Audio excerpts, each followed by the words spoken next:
Turns out 3 was the magic number. Yes, it was. Yes, it was. And in the end, it was the Falcons that found a way to get it, and the win that came with it, when it looked like neither team wanted to claim victory. Look, obviously, that's a tough game to lose. Just finished telling our players, shoot, every once in a while you get one of these games where the score goes back and forth, and, the smallest detail, especially when you're in overtime, just magnifies any little mistake. But I thought we played hard, and yet it still wasn't good enough. But on the stat sheet, both teams played good enough to win it and bad enough to lose it. As heated as this rivalry usually is, as down to the wire that it's usually played, this chapter didn't play out the way Saints fans have become accustomed to.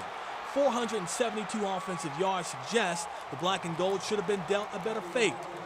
But when you give up nearly 100 yards more than that, you usually seal your own fate. It's all 3 levels, from D-line, linebackers to secondary. We have to stop them. We have to get to the quarterback, make him feel uncomfortable, and we didn't do that today.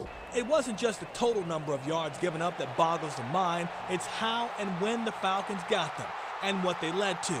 Points at the end of halves, aided by shoddy defensive play and a real lack of pressure from the front line.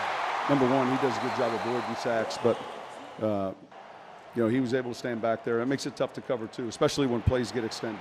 He's an elite quarterback in this league, and he went out and played his game, and it was our job to get him out of it, and we didn't do that. And also the defensive line. We know that we're supposed to get pressure to help our DBs, and we didn't do that at all. He had way too much time to sit back there, and you can put that on us. The Saints looked like they put this game away with 1:20 to go, scoring their 34th point through a 3-yard run by Mark Ingram. But that uneasy feeling set in again as a large contingent of Saints fans watched their revamped defense get sliced and diced again. Atlanta, with just one timeout in their pocket, went 47 yards with ease and burned that TO with 4 seconds left, setting up a 51-yard effort by Matt Bryant. We know how that ended up. Again, it never should have come down to this. Offensively speaking, there's a lot to like about what the Saints did today. There was balance, 333 yards passing on 29 throws by Drew Brees, 139 rushing yards on 28 carries from a host of backs. The offense had rhythm. The Saints scored points on all 4 of their first-half possessions, but Brees said they could have done more. There's games that you walk away from, and the score's 37-34, and maybe, the assumption is, well, the defense didn't stop them. Well, we should have scored more points offensively. That's on us because we didn't score 1 more point than they had. Hard to imagine this offense needing to do more. But if this defense is going to put out this kind of performance going forward, it will have to. A dejected locker room is what we walked into today, but we left it with a sense that this team will get it right. Yeah, it definitely hurt, Came out, we played, but we didn't get the W. It always hurt when you didn't get the W. Especially we take pride in what we do at practice. This fell a little short.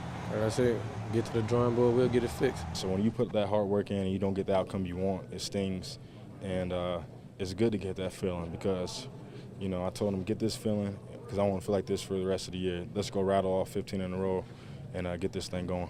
It's such an unusual feeling for the Saints to lose to Atlanta, only the 3rd time it's happened in the last 13 games.